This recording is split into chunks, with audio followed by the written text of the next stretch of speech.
Pointless websites are designed to help you while away your precious time when really you should be doing something far more important. In the number 5 spot, it's first-person Tetris. Well, I don't need to tell you what you need to do in Tetris. Everyone from every culture on Earth understands the rules of Tetris. The twist with first-person Tetris is that you don't rotate the blocks, you rotate the room around them. Which in this case is a kind of carpeted student flat with a classic Nintendo console, some VHS cassettes and a potted plant on top of an old-school TV. I love it. In at 4 is another game called Crate Crash. One of the characteristics of pointless websites is their black hole-like ability to just draw you in and absorb time. And Crate Crash is a really good example of that. It uses some very convincing physics that enable you to move crates around with a series of impulses. You just click the button and you try and throw it around the screen. The fewer blasts you use to get rid of your crates, the higher your score. But use too many and you fail the level and have to start again. I could honestly spend 8 hours of an office day doing this. And number 3, conclusive proof that language is the source of all misunderstandings. It's lost in translation.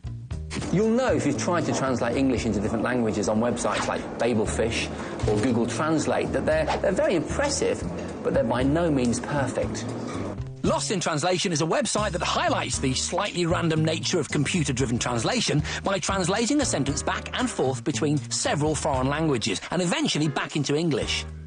Or, as the website says, destroyed in translation, it is a website that emphasizes the type of certain occasional way of the translation that is controlled for the computers, translates a sentence of the program in both felt between some foreign languages and, English. And number 2 is the highly addictive Snake Trouble.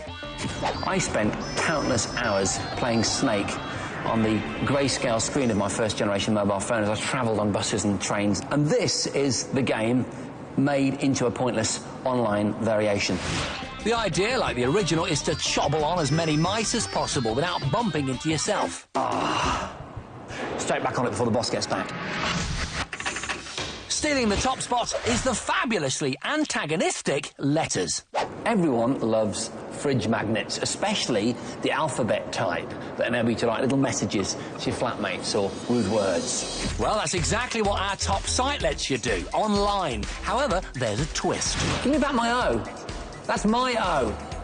Other people are playing at the same time with the same set of virtual magnets, and they keep pinching your letters to use in their own words.